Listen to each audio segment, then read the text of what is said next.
فأوصي نفسي وإياكم بتقوى الله عز وجل، وراقبوه مراقبة من يعلم أن الله يسمعه ويراه، وتزودوا من دنياكم لآخرتكم، واعلموا أن خير زاد التقوى.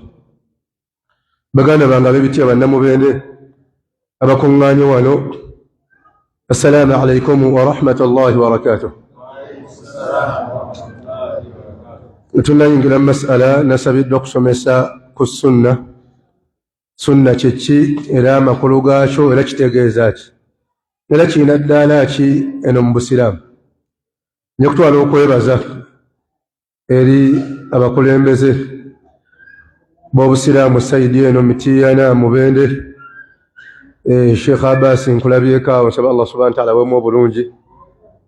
Mu Tanzania, mu Nyarwanda, mu Tooro naye mulabaawo.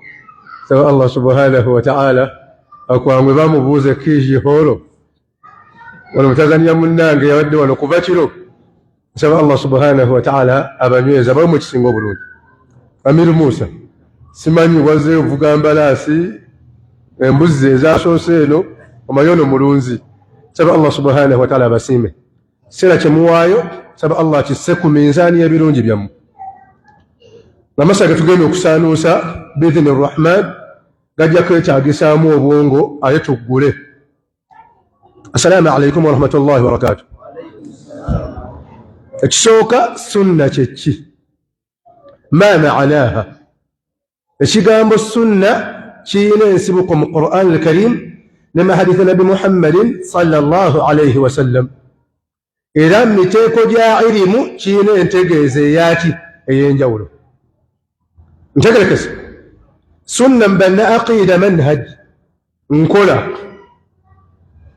Era wanomanyi nnyo batawaanya bagamba nti enkola y'abasalafu salih sunna mbanna aqida manhaj. Nsobola ekyokulabirako nti abaana bonna mu ssomero bayizi, si bwe kiri?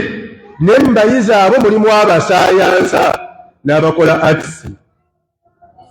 Bwe mulowooza nti oli wagamba nti musalafu kitegeeza ddiini eyawulidde nedda. Musiraamu wabula mutamassik yeekwata nnyo ku nkola y'abaatukola ki? Y'abaatukulembera. Ate era tuyinawo n'abasiraamu be tugamba nti omusiraamu wabula wadde otikomu. Wa amma sunna inda al-usuliyin, ate sunna mbanna usulu obavaako ebikolo by'eddiini masdar min masadiri at-tashri', namula y'obuki? Y'obusiraamu. Ntezo kati bange natuga maswadiru ddin, ebintu ebivaamu eddiini bye bino: alkitaabu wassunna, bannange Qur'an ne hadithi Nabi Muhammadin sallallahu alayhi wa sallam. Wa amma sunna inda ahli alhadith, ate sunna mbanna hadithi kyeki? Kitegeeza af'aalu, ebikolwa bya Nabi Muhammadin sallallahu alayhi wa sallam, kifennahu aqwaalu, n'ebigambo bye, wa taqriratu, n'enneeyisaaye. Assalaamu alaykum. Ate sunna inda Baganda abasiraamu bo bamanyi sunna ke kantu akatono. Nyagadde yonna tusaanuuseeyo. Era byagamba munne mpaako sunna ng'ategeeza mpaako kaki? Katono. Sunna inda Baganda ke katono. Sunna mbanna usulu, namula z'obuki? Z'obusiraamu. Sunna mbanna hadithi, ebigambo n'ebikola byonna ebya Nabi Muhammadin sallallahu alayhi wa sallam, kitegeeza ki? Sunna. Tufenna sunna ne kijja mbasajja abaasoma usulu ddiin nga bimu ku bivaamu eddiini y'obuki? Y'obusiraamu. Assalaamu alaykum.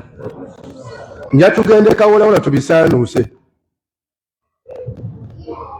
Allah subhanahu wa ta'ala yagamba nti walaqad ba'athna fi kulli ummatin rasula an i'budu allaha wajtanibu at-taghut. Twatula mu buli mulembe omubaka nga mesaji y'aba anbiya yonna yali munsabba ila tawhid, nga bagamba abantu musinze Allah ate mwewale shiriki. Kubanga amakubo ga Allah okugana n'abaana Adamu gali amakubo asatu. Allah kwe kussa ebitabo inzal al-kutub. Ekkubo eryokubiri kwe kutuma abaki? Abaka. Tufenna ekkubo eryokusatu kwe kunnyonnyola kw'ababaka ebyo Allah byassa muki mu Qur'an. Awo wonna Allah ayogera naki naffe. Ekisooka Allah subhanahu wa ta'ala omubaka byagamba abaana Adamu byonna message ebevudde wani wa Allah subhanahu wa ta'ala tukiyita sunna. Tukiyita sunna. Omwe hadith Nabi Muhammad sallallahu alaihi wasallam ebikolwa bye enfuuyisa ye ennabayo byonna kubanga ye mubaka Allah gwatumye tumuyigireko. Era waliwo hikima lwaki malayika si ye yajja okuba nti esomesa abaana Adamu bonna. Allah n'asindika Jibrilu ng'ejja wa musajja atya omu Muhammadun sallallahu alaihi wasallam. Mu kuba ntuli bantu twali twetaaga omusomesa nga muntu munnaffe tumuyigireko buli kamu. walaw ja'alnahu malakan laja'alnahu rajula walabathna alayhim ma yalbisun. Neyandibadde Jibrilu nga mutume nga malayika ajje abenga nabbi wammwe nandimutadde mu kifaananyi kya muntu era mumukozese bye mukola musobole okuba nga mumuyigako bulungi. Baganda bange bannamubende, bwe twogera ku sunna kitegeeza ebigambo n'ebikolwa Nabi Muhammad sallallahu alaihi wasallam eri banna hadith. Banna usulu kitegeeza sunna ennamula ku nnamula z'obusiraamu. Banna usulu ddiini kitegeeza ensibuko evaamu ki ennamula evaamu eddiini. Bwe tudda ku bannafiki ng'ekigambo tekiri saliimun wadde abasinga mu kisomesa abaana ti ma yuthaabu fa'iluhu ولا يعاقب تاركه تفدنا.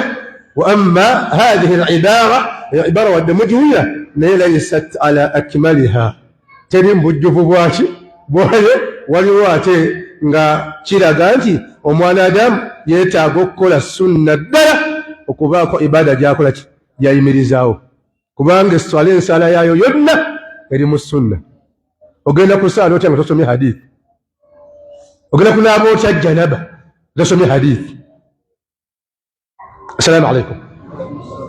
Katutambule ku masala aga sunna. Ekisooka sunna bye bigambo by'aba anbiya nga bannyonnyola Qur'an al-Karim. Ekyo tuyita hadithi. Bye bigambo by'aba anbiya nga bannyonnyola Qur'an al-Karim n'okunnyonnyola embeera omuntu mwayinza okuyita okusinza ani Allah subhanahu wa ta'ala kiyitibwa sunna. Kiyitibwa sunna. Era omuddu ebbanga lyamala nga yeekwase ku sunna tugamba nti ali ku manhaj, ali ku nkola eya basalafu salih abalongoofu abaatukulembera omuli bannabbi ne basahaba. Obujulizi buvaawo okuba nti omwana Adamu agamba nze ndi musalafu oba nze ndi atari oba nze ndi musunni. Taraktukum ala albayda, mbayese ku kitangaala ku bwerufu nimewawacha katika weupe lailuha kanahariha, okumanya obwerufu bwakayakana nnyo obudde obw'ekiro bulinga bwa misana. La yaziigu anha illa halik, teri agenda kubanga abuvaako obwerufu okujjako ng'agenda kuzikirira. Alaikum bisunnati, mwekwate ku nkola yange nze Nabbi Muhammad sallallahu alaihi wasallam wa sunnati al-khulafa ar-rashidin, n'enkola y'abasika abalungamya al-mahdiyin bemba mwekwatako beebo. Addu alaiha binnawajifi, bannange mbagwere mwekwate ku nkola yaabwe n'amannyo gammwe amagego. Bwino kyalaga obusalafu n'okuba nti oli yeeyita omusunni n'okuba nti yeeyita athari, bwino waali Rasulu sallallahu alaihi wasallam abagambye taraktukum ala albayda Musa, wadde oli mubende eri mukyalo bannange mbalese ku bwerufu.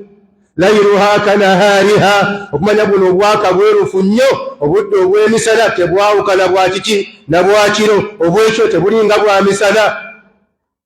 Omuntu ebbanga lyamala nga ali ku sunna aba afunye ekitangaala, era ng'ebitangaala mu dduniya bya miteeko giri esatu. Ekitangaala ekisooka kyekitangaala kya Qur'an al-Karim.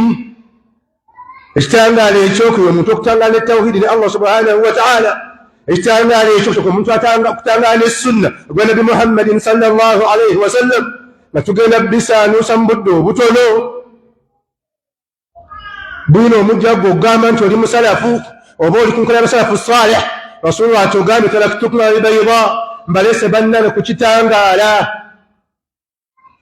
layluha kanahariha. Okumanya kino ekitangaala kyaka nnyo obudde obwekyo bulinga bwa misana. La yaziiqu anha illa halik, teri agenda kuva ku kitangaala ekyo okujjako ng'agenda kuzikirira.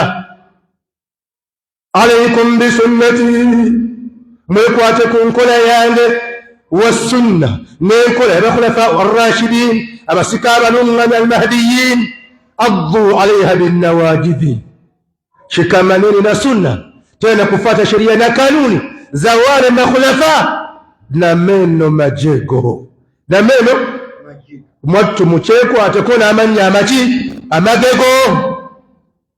Assalamu alaykum. Oba bwina avuddeyo? Naam, Musa bwina avuddeyo? Tusaanuuse abannabbi bonna waliwo abaafuna ebitabo n'abatakola ki, ebigambo bye boogera si byabwe, wala mu makubo Allah ge yakozesa okuba nti ayogera n'abaana Adamu kwe kutuuma abantu bannaffe batunnyonnyole. Walaqad ba'athna fi kulli ummatin rasula. Kati ebigambo anbiya bye baayogera kye kiyitibwa hadith oba ne tukiyita sunna. Wategerekese? Naam, tuli fenna? Ekitangaala ekisooka ku muntu okuba nti akola ibaada zonna alina okutangaala ne nabbi we Muhammad sallallahu alayhi wa sallam. Yedina omwana Adamu ebbanga lyamala nga yeekwase ku sunna aba avudde min bulumati lbid'a, mu kizikiza ky'okuzuula tuli fenna ila nuuri sunna, ku kitangaala kyaki kya sunna.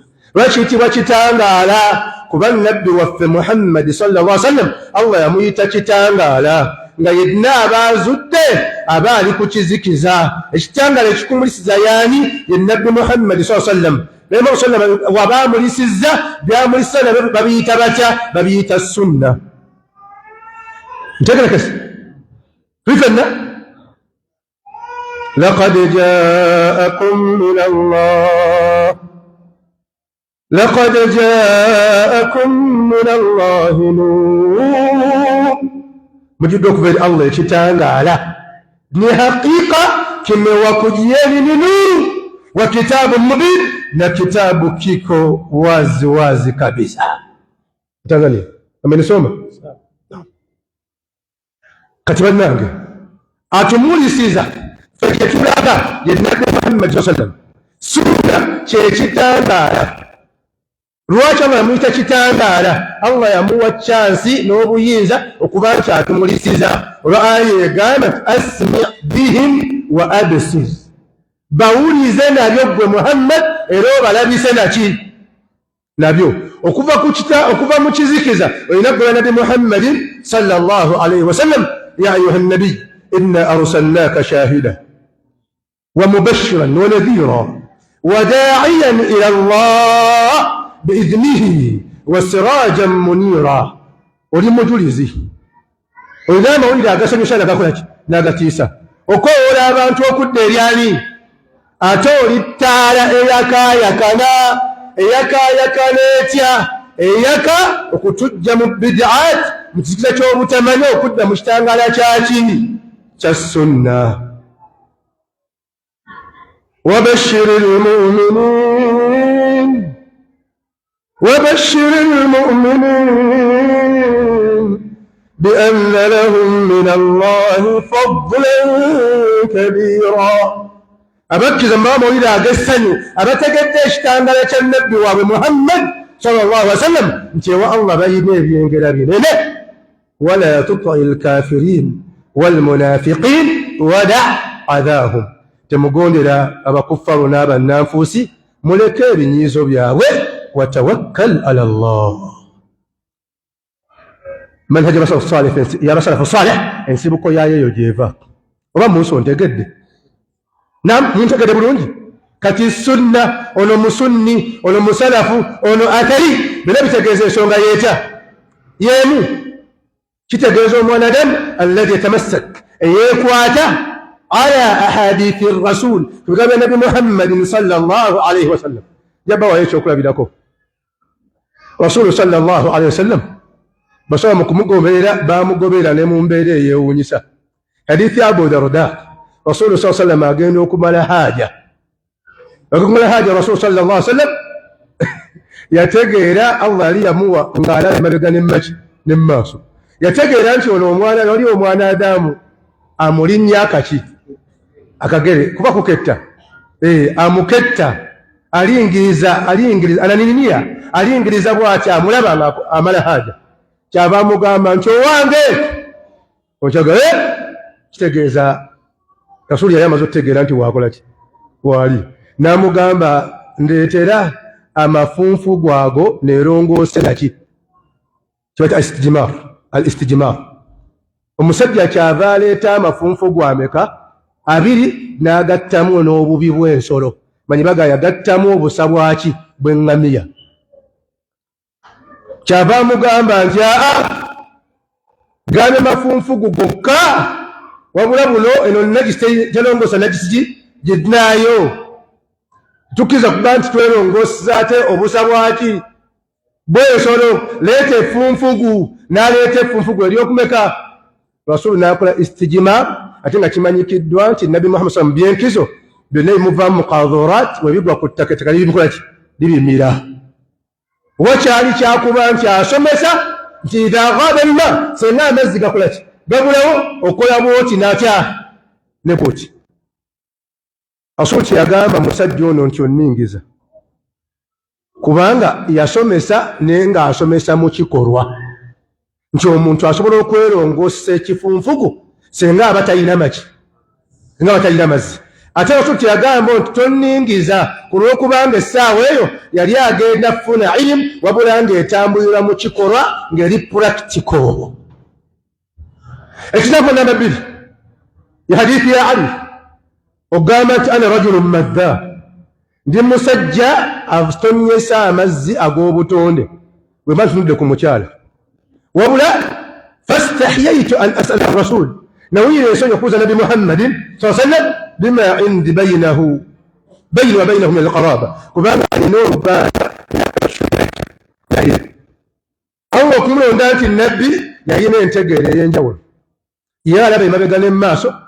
Allah yali amussako obubaka ng'akiriikinga mangu ng'apiikinga mangu ng'empiikinga yesiya ki si yeyaffe.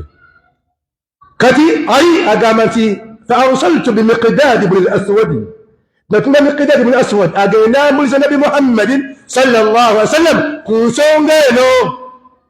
Miqdad agenda wa Nabi Muhammad sallallahu alaihi wasallam abuuzenga ye wabula ng'abuuliza Ali obaka tekelekese. Miqdad najja wa Nabi Muhammad sallallahu alaihi wasallam assalamu alaikum ya Rasul ni musajja nvaamu amazzi ate enkoze ntya nina okukola ki okusaala. Ekibalaga nti ono yali nabbi nga byalamu yabagamba muruhu yamugamba muruhu Shabbas hadithi bweri yamugamba muruhu mugambe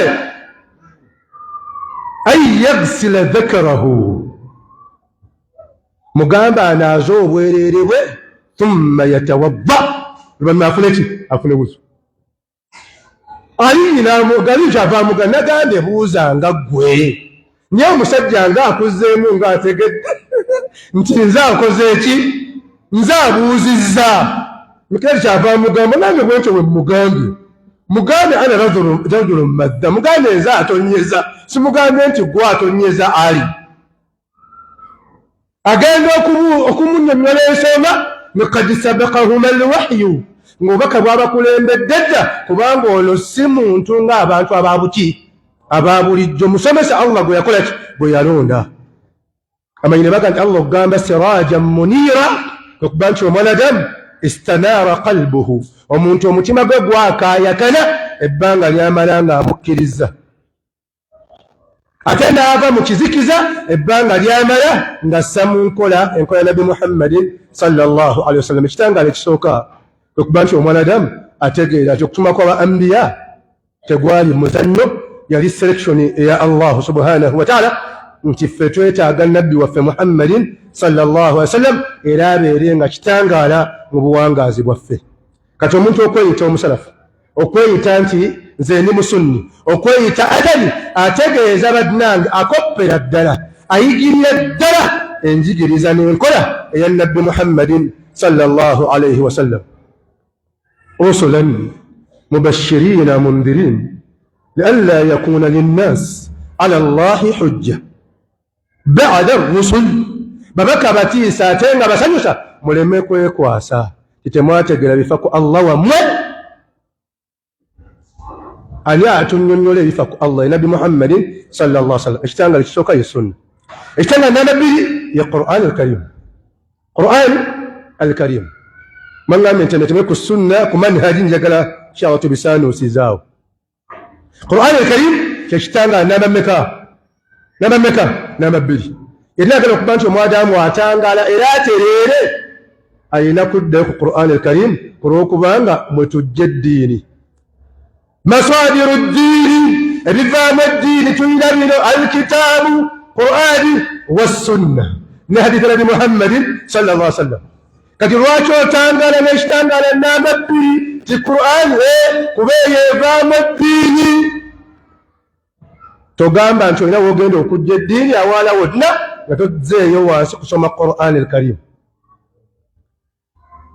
Kitabun anzalnahu ilayk mubarakun liyadabbaru ayatihi waliyatadhakkara ulul albab.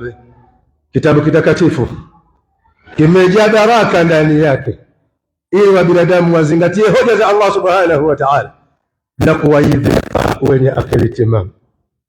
Natafanya ati we muri wano nja kuddayo mubenda ati mukunganya kaida bona oyagane mulangira sudiri document abalangira kyabana miziro kyabana bika abalangira bajibwako ebika kubanga bubuli wamu bagenda batabulawo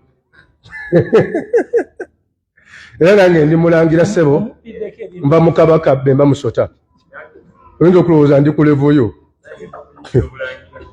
buyita bwago. Assalamu alaikum.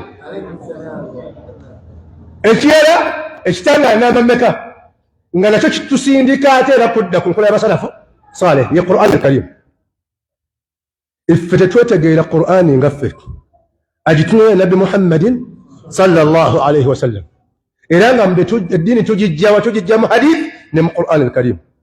Masadiru ddin al-kitabu was-sunna. Katuli ku kitabu Qur'an al-Karim yeyina obwakabejja bwayo butya Allah yagamba nti anzalnahu ilayka mubarakun, ejjuddemu emikisa yo nga yo.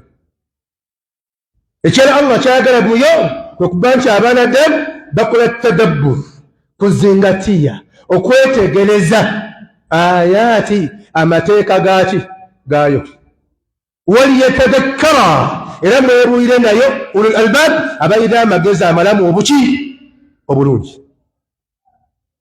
Eddiini tugijja mu Qur'an al-Karim kulwokubanga nabbi Muhammadin sallallahu alaihi wasallam Allah yamugamba nti Qur'an eno gy'olaba kitabu Allah kyalonze kyengenda okussa nga kisinga ebitabo byonna.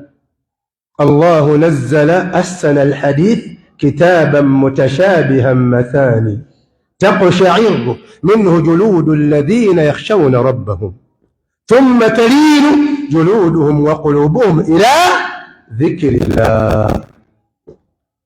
Emunawaayo obudde ne mukifumiitirizaako bulungi nnyo mugenda kuva mu nzikiza ey'obutamanya.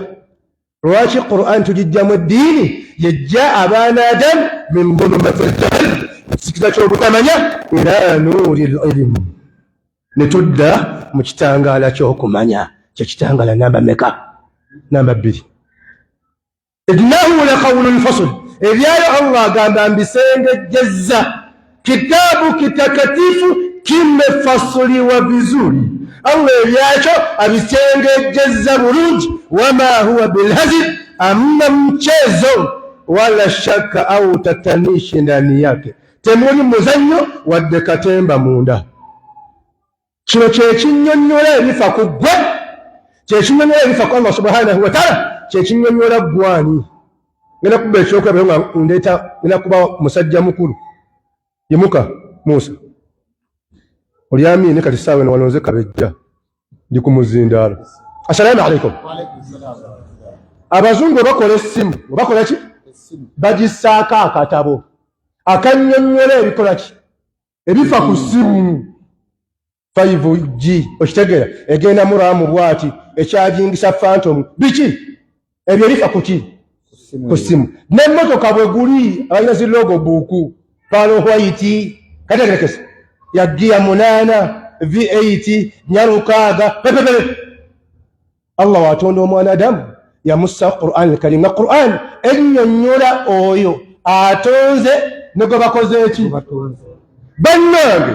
Qur'an yennyonnyola ono Musa yaani era avaawa era atugamba mu Qur'an al-Karim yetunyonya tulina kusinzaani Allah. Wetulire oba ekyokola kukivuddeyo bulungi bannamubende oyategeera Allah subhanahu wa ta'ala soma Qur'an al-Karim oyategeera gwe gwani era twabadde wano ku kintu n'ennambi nga mugamba nti kintu yava waggulu nembagamba ate ani azaala kintu kale tuyina okweta azaala kintu tumanyi naye ate sezaala wa kintu taata wa nnambi yaani yajja n'ente naye ng'alya busa kyemugamba kintu yajja amanyi okwegatta naye ng'ate basezaala abaleseeyo kuba yajja na mukyala. Assalamu alaikum. Oba nsonga muzitegedde wabula ate ffe mu busiraamu hadithi zikunywa ne Qur'an al-Karim inna khalaqna nutfatan alaqa فخلقنا العلقة مضغة تفنى فخلقنا العلقة مضغة تفنى فكسونا المضغة إضامة قرآن ينيولا حديث كلكم من آدم معظم آدم وآدم من تراب آدم يفهم التكة لا فرق بين العرب والعجم فنكتوام ربنا متقف إلا بالتقوى أبفتشنت who are you? Where are you from? What is your origin? Jajjawo yani wafa mu ggulu tetuganye katika yikuzi nagoberera ne Walumbe ne mudduka emisinde ne bagamba Walumbe yali ayina ttabo yanyigako yali ayina binary injector abazimanyi ezo V8 V6 enyola saidi mmeka obulomwe bwaleeta obuzibu kati n'asooka ayitawo paka ttanda mitiyana era bagamba abo bene tamala gayitawo awo seba amala kukola mikolo kubanga amala kulima oti obusungu bwe yatwala oba Walumbe ayinza omukuba ekibatu kati ate abagendayo ate bo tebafa mumugenda Walumbe buli kaseera naye ate temufiirayo wabula emisinde egyo gyali mingi kayiikuuzinga naye yali bagamba naye yali yayiikuula ne bagamba osiba obusibibbula eki Walumbe n'akola ekiwonvu ekyo kyonna ekiri awo wansi naye tugamba Walumbe ono adduka akyapaki ate n'aleka kintu n'ennambi bo bazaale. Assalamu alaikum. Lwaki mba nnyonnyola nti Qur'an Karim yeekunnyonnyola nti bannange alina okusinza Allah subhanahu wa ta'ala qul huwa Allahu ahad Allahu samad lam yalid wa lam yakul lahu kufuwan ahad ne wajja ku kimuyita kaasangwawo ne kaawo kadda ne kaki ne kaatererawo nnyo abasajja wajja Nabi Muhammadin sallallahu alaihi wasallam hadithi ya Imran ibn Sayyid yadde balaga obujulizi ku nsonga efaanako bwekyo tusobole okuba ntutuuka ku kitangaala kino bamugamba nedda Qur'ani yassibwa kituufu ogitusomesa ate oli nabbi waani ne waliwo ensonga zakaasangwawo ne kaawo kaki kaawo kadda Imran ajja nyal Yemen azze ne basaba bamubaze bakola ki bamugoberera osulu bamusanga ali bize ng'ayina baakwasaganyaawo okitegeera kati ya ahla Yemen اقبلوا البشرى إن لم يقبلها بني التميم أبانا ويمن مجيم بكل يشي مغابة بني التميم بكوزيتي بكيري يبن بكانت متو مكولي مزولو يلي جدكم بلاس نيم بلاس ناباكو واجسيبا نيبا نجدوكا نيبا نتقطع الثرى بدونا نجتان بدموسيكو نتري كاجو كولاتي أجيكو بليلا كاتنا أغنو كجيتا يسانغا غيينو كدكو ناكيريو بني ممكولاتي نيبا مسوكا قد الرسول صلى الله عليه وسلم قال أنت يا أهل اليمن اقبلوا البشرى ويمن مجيك إن لم يقبلها بني التميم من تبجبل كوتي قالوا قد قبلناه تكرز يا رسول الله جئنا تزئ لنسأل كبوز عن أول هذا الأمر الله تمسين نعم ناول النبي ولا تشيل شاسوكا كاسانغو تباوليا كاو كدكم نان ياسينغو بكلو رسول صلى الله عليه وسلم قال نعم مموزا كنسونغو ياسوكا الشوكي ولنتفقه في الدين تزاتجر سونغو الدين ودلم بتوفو بواكي بوازو رسول صلى الله عليه وسلم نبغى كان الله يليوكفدا ولم يكن شيئا قبله نتوالي شيء تشدنا شامسوكا وفي رواية كان الله ولم يكن معه شيء نتينا شيء تشدنا وفي رواية كان الله ولم يكن شيئا غيره الله يليو تريكو شيء تشدنا وكان عرشه على الماء ننمرون يريكم الزي وكتب في الذكر كل شيء بشمتنا يشواندي كدم بروغرام زي ثم تلا اسمتك الله رقام هو الأول والآخر والظاهر والباطن هو بكل شيء عليم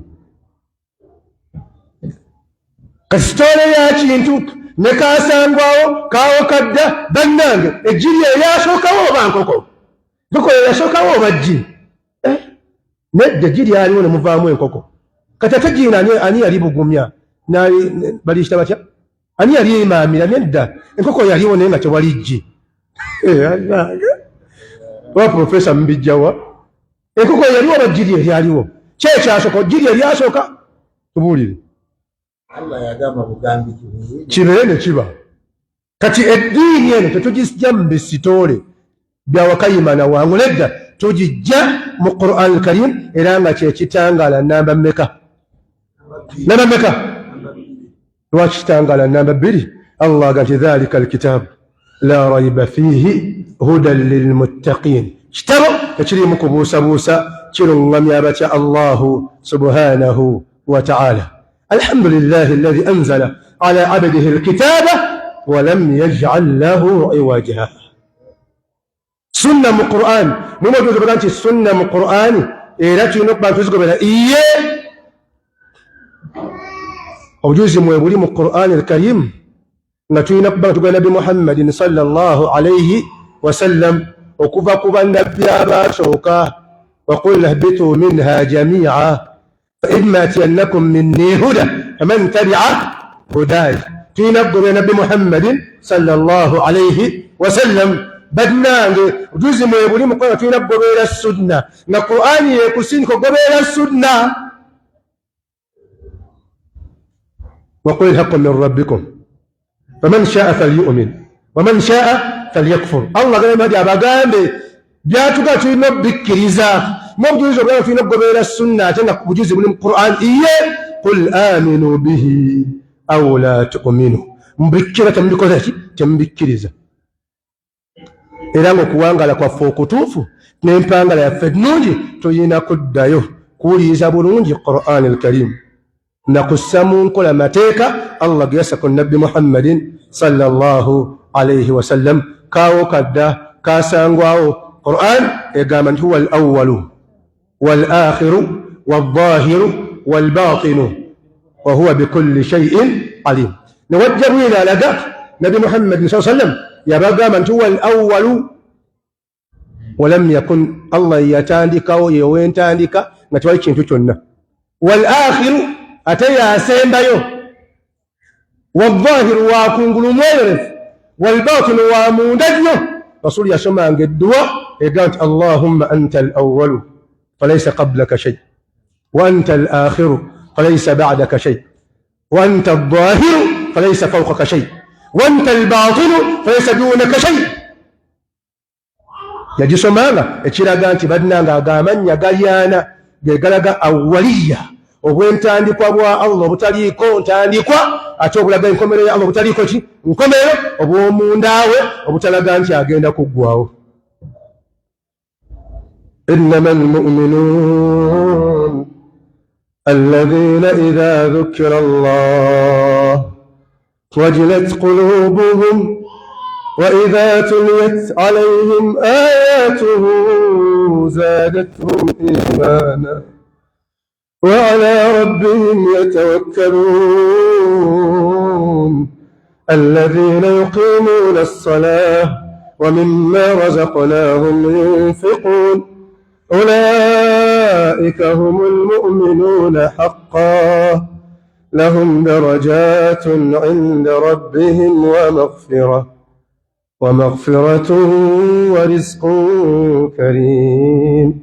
إنا قال المريم نوكو وانغالو بلونجي دايو وسمي القرآن الكريم إلو جيوك أبوشي obudde katuna bakadde baffe ebyabatabula mu mbeera y'okuba nti Qur'an mu kugigobeera ate abamu baagya ne babitabulamu embeera y'essanyu lyabwe ne bakungulamu kati nga alfaad ebigambo nga la ilaha illa Allah bakadde baffe balowooza nti balina kigamba muntu akoze eki gwe mutwala kuziika bwe Haji Musa Seka Musa la ilaha illa Allah la ilaha illa Allah la ilaha illa Allah la ilaha tuwekiri laqinu mautakum bi la ilaha illa Allah kati atenga mulimi olwabwe wali ensonga ziri ssatu Allah okuba nti ayite ekintu kiki ekigenda okubeera okitegera itibar tasmiyatu shay'in bi'itibari ma sayakunu Allah okuyita ekintu kiki ekigenda okubeera nga la ilaha illa tugigambo ya ali okumpi okukola ki okufa kubanga ekigambo laqinu kitegeeza okwogera nga woddamu Allah ngo yagan fatalaqa Adam min rabbih kalimatin kadakes Adam Allah yamusako baka nayogera ebigambo nga kitegeeza nti Allah gwa Adam abyogera muki mulamu kazo kadaba kati laqinu mautakum bi la ilaha illa Allah gamba muntu nti ali bubi agambe nti la ilaha ayito mugamba nti gamba nelufuuko oluyimba nga ataawo tuba tulengezza enkola y'obuki yombaka sallallahu alaihi wasallam ne wajje ekirala aya egamba inna Allaha wa malaikatahu yusalluna ala nabi amba gikozesanga kide kusirisa basudiirwa aboogera kusirisa baani baseka basa bali Banyarwanda oli agamu n'omezute kati boogera bali awo olinga agamba inna Allaha wa malaikatahu yusalluna ala nabi يا أيها الذين آمنوا صلوا عليه وسلموا تسليما إلى أبا متبالو وزانانتي أيو آية السلام عليكم نيكولانغا تشيدي ekisiri saba kola ki Tanzania wadde ki tosa musente nabo nsonse kabuma yuma assalamu alaikum kati abamu Allah mugamba nti Qur'ani bigambo bi tufenna minhu badaa byatandikira kuye eyasooka okubanga ayogera Qur'an ba malaika Jibril awwalu man takallama bil Qur'an min al malaika Jibril Allah kyagamba innahu laqawlu rasulin karim dhi quwwatin 'inda dhil arshi makin wa awwal man takallama bil Qur'an min al bashari yasooka al Qur'an yajogera mu bitonde byonna mu bantu ya Muhammadun sallallahu alayhi wa sallam kati Allah agimuwanga agisengejjezza amugamba nti kitabun fassalnahu ala ilmin huda kitabu kitakatifu kimefasuliwa katika ilmu na uongofu Allah akisunsudde kirimu okumanya n'obuki n'obulungamu kati abaddu ne batandika okuba bakozesa ebigambo byayo nga katemba ekisooka kwe kuba nti abamu babbiranga eyo aya eri mu Ahzab nga bagikozesa mu luyimba era nga abagiyimba ennyo mubayita bakalifa igazabagana mu kidaala oliaga sallu ala nabi ng'asomayo aya eyo inna Allaha ngira wabatunulamu inna Allaha abamanyi obbasongamu inna Allaha aya wa malaikatahu يصلون على النبي يا أيها الذين آمنوا قد يقولون بس آمنوا بأنك آمنوا صلوا عليه وسلموا تسليما هذا التلاعب واستهزاء بالقرآن كزينا كجرجر كلاني نوجه كلالا kwe kuba nti Abaganda bafamu balo tebalowoozanga nti ezo aya za Qur'an al-Karim bazikubirangako n'ennyimba ezaki ez'enjawulo mu kulengeza ebigambo nga shahada. Oli yayimba nga la ilaha illa Allah Muhammadur Rasul shahada jumbo okwogeza oli asiramuke ate awo n'agattawo mukazi we la ilaha illa Allah Muhammadur Rasulullah. Omugole twaleese muto bw'ataazaale nga tumuzzaayo bikwatagana bitya teri asira mutuufu okujjako Allah ate mugole mwaleese muto awo nakubawo mucapu bano bamuusa bani ne mudundu la ilaha illa Allah Muhammadur Rasulullah. Gambye ayina amaaso ttaala n'akabiina ndoddo. Kakati noweebuuza amaaso ttaala n'akabiina endoddo bikwatagana bitya ne la ilaha illa Allah Muhammadur Rasulullah nga tebikwatagana sallallahu alayhi wasallam. Abamu mwaddira hurufu almutaqatti'a ejnukta Allah ziyakutwa kufanya muzikuwa banga matali. Gambye twaha twaha twaha wa yasi twaha twaka twaka twaha wa yasi ali abaganti twaha kitegeeza nabbi aya za Qur'an al-Karim era olinga asonga n'osonga bamuyita twaha bamuyita twaha bamuyita eddoboozi erisaakala bamuyita twaha bamuyita yasin abaffe man alladhi sabaqakum bihadha alfahm nani watangulia katika uelevu ali abakulembera mu ntegeero eyo nekijja ng'ekitangala namba 2 Qur'an Allah kitujjeeko olw'okulengeza ebigambo bye n'okuba mubikubiramu komedi oba ntegerekese. Ekitangala namba 3 ya Allah subhanahu wa ta'ala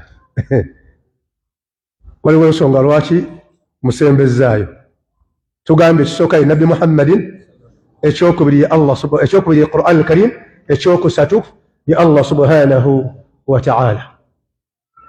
Era nga nalwo obujulizi obulaga ku Allah ate nabwo butusindika ate era ku sunna ku basalafu. وما كان الله ليضل قوما بعد إذ هداهم حتى يبين لهم ما يتقون إن الله بكل شيء عليم. أتيمنا كباتون تبامو جيملا ودبنا ملكون تباكلتي بامنا وكجونا مزبة ملابا من الله بياكلتي بيايقرا إستانغال النام ستبقانا بمي الله سبحانه وتعالى غيريتا كتانغالا ويقامت الله نور السماوات والأرض يدنابا مكرزة آفا مظلمة الكفر مجتانزكزة شوب كافيري إلى نور الإيمان ندى مجتانغالا شوب كرزة إمام أبي تلفنا ينوبا أبي بانجسرو إلى منا منغوبا مسولو كيسيزا مبو تطانطاوي تدا بوبا جبان غيرا. السلام عليكم. كاكاتي اجتانا على نمبر 7 يا الله سبحانه وتعالى. نقش الله توابا يا قد الله ولي الذين آمنوا يخرجهم من الظلمات إلى النور.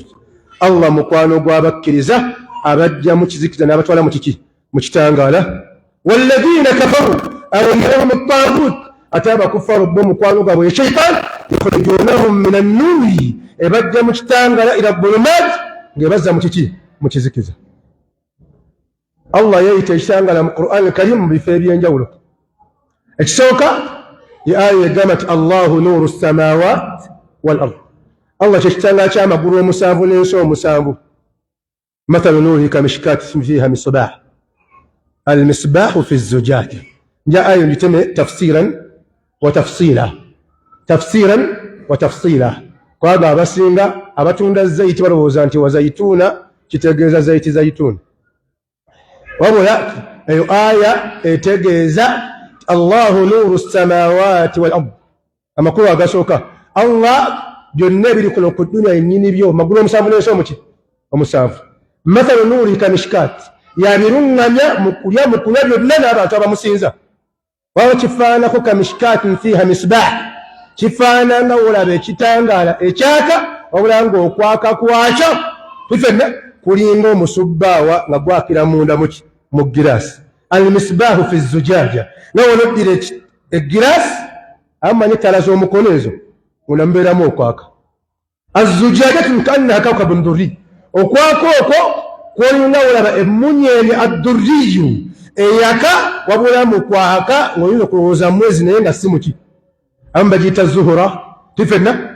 Kaannaha kawkabun durri yuqadu min shajaratin mubaraka, kiva mu muti nga gwa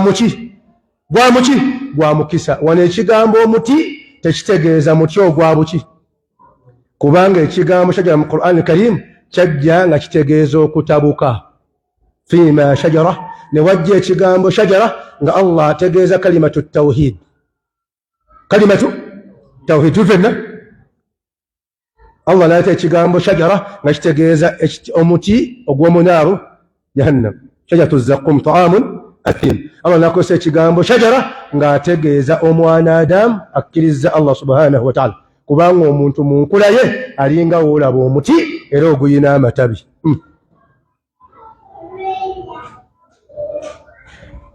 Era abasinga omulowooza nti yuqadu min shajaratin mubarakatin zaytuna, kwekuba nti omwadamu afunye ebigambo bya Allah subhanahu wa ta'ala ne limeera munda muye ng'ategeddaani Allah subhanahu wa ta'ala. Wa kalimatu zaytuna, era ekigambo zaytuna mu aya kitegeeza al-fitra, obubumbwa.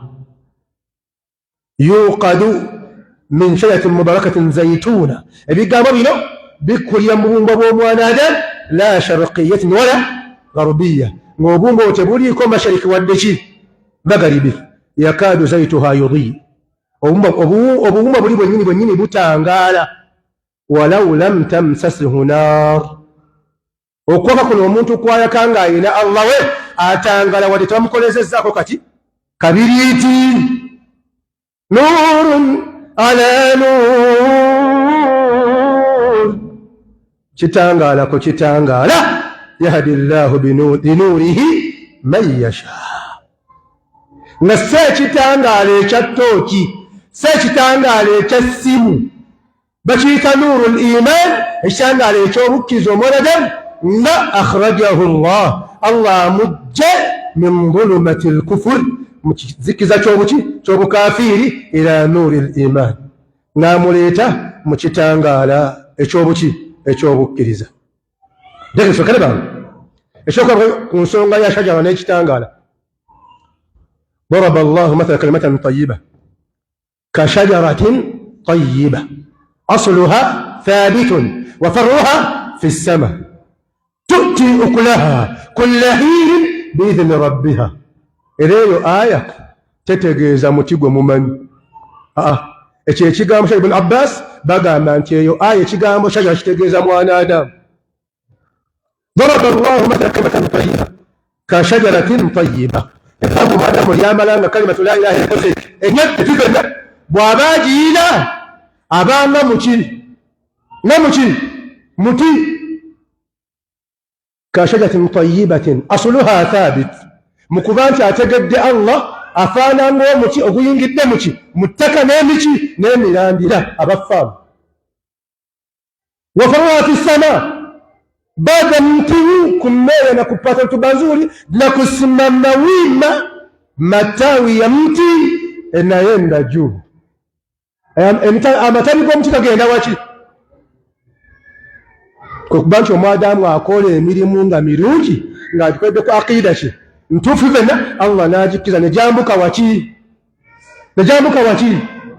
Tuuti ukulaha kulla hiin, tabaako sizoni agasa abamwetoolodde naye ne yeegasa olw'okuba n'enzikiriza ki entuufu. Mu Qur'an ebyokako ebyo bingi n'abantu balowooza nti shajara kitegeeza muti gwe mumanyi. Nedda. Daraba Allahu mathalan kalimatan tayyiba ka shajaratin tayyibatin asluha thabit. Bawo tuli amalanga anywedde bil ikhlas tufenna wa mutabatu rasul nikatano inshallah. Sina wasiwasi, lakini lazima niubainie vizuri wanisome. Mbona huyu ananipaharusha? Sina uwezo kumfukuza. Inshallah Allah amemkadiria. Sina buyinza bumugoba malenge na mugoba. Assalamu alaykum. Kati aya etegen daraba Allahu mathala kalimatan tayyiba Allah akuba ekyokulabirako ekyekigambo ekirungi kalimatu la ilaha illa Allah ka shajaratin tayyiba nga kirina olaba omuti omulungi asluha thabit ensibuko y'omuti ogwo wansi mirandya tufenna the stem it is firm wansi enduli eyimiridde muki bulungi nti omuntu ebbanga lyamala ng'akola omulimu nga shahada yakola ki yanyola tufenna aba munywevu mu mbeera yonna awo omulimu akola ki agukkiriza asluha thabit wa farruha fi ssamaa emirimu bwagikola gyambuka waki waggulu tuti ukulaha kulla hin bannange afuna emigaso olw'okuga nti aqiida ki ntuufu buli kaki buli kaseera wadribu llahu amthala linnas allah akwira abandamu ebyokukola ki ebyokulabirako kati ate ekigambo nga kibi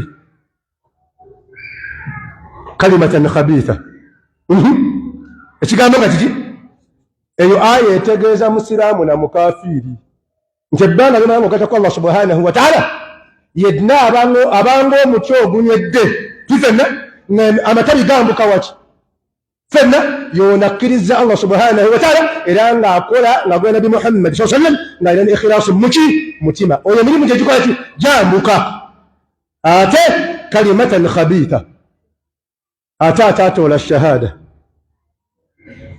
kashajaratin khabithatin jitusutta afaana ng'atya omuti nga muki nga mubi oshajara allah yagamba atya ma laha min qarar naye oguyimidde tewakola ki tegunywedde gukola ki guyuugayuuga eyo ezimu aya ezitera obbatabula amman yamshi mukibban ala wajhihi ahada oshajara atambula ng'atambula yeesimbye buki ate n'atambula yeewese amman yamshi sawiyan wahuwa ala siratin mustaqim tetegeeza kutambula kwa biki n'amasomesa bannamubende aya etegeeza kutambula mu kusinza butagatta kwani teyogera kutambula kwa biki amman yamshi mukibban ala wajhihi ahda oshagera allah n'aleeta afaman yamshi sawiyan wahuwa ala siratin mustaqim atambula ng'ali bwati asobola okulaba gy'alaga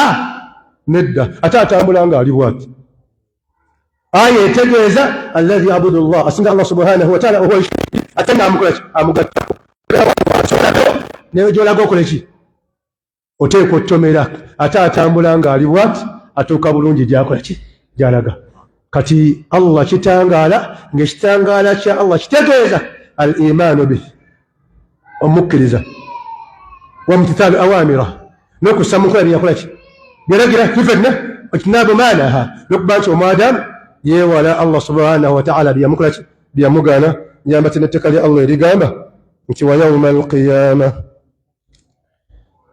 tara alladhina kadhabu ala allah wujuhum muswadda alaysa fi jahannama mathwan lilmutakabbirin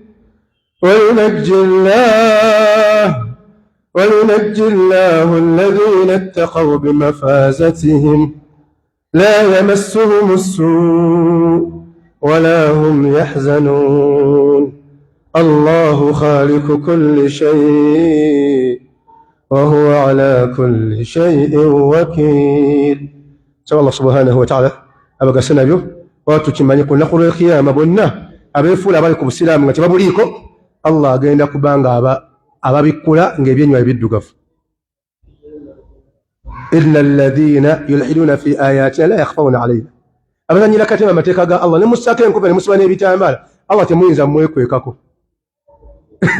muzanyisa ffe katemba ne allah yabakola ki wa yawma alqiyama tara alladhina kadhabu ala allahi wujuhum muswadda alaysa fi jahannama mathwan lilmutakabbirin ebitanga bisatu biddemu ngamba wano kitangala ekisooka ye nabbi muhammadin ekitegeeza sunna ekitegeeza obusalafu ekitangala namba bbiri yeki qur'an alkarim ekitangala namba satu gyeki الله سبحانه وتعالى سبحانك اللهم وبحمدك اشهد ان لا اله الا انت نستغفرك ونتوب اليك هذا مسرى ايراد وتجد ان الله على قدر والله عليم السلام عليكم ورحمه الله وبركاته.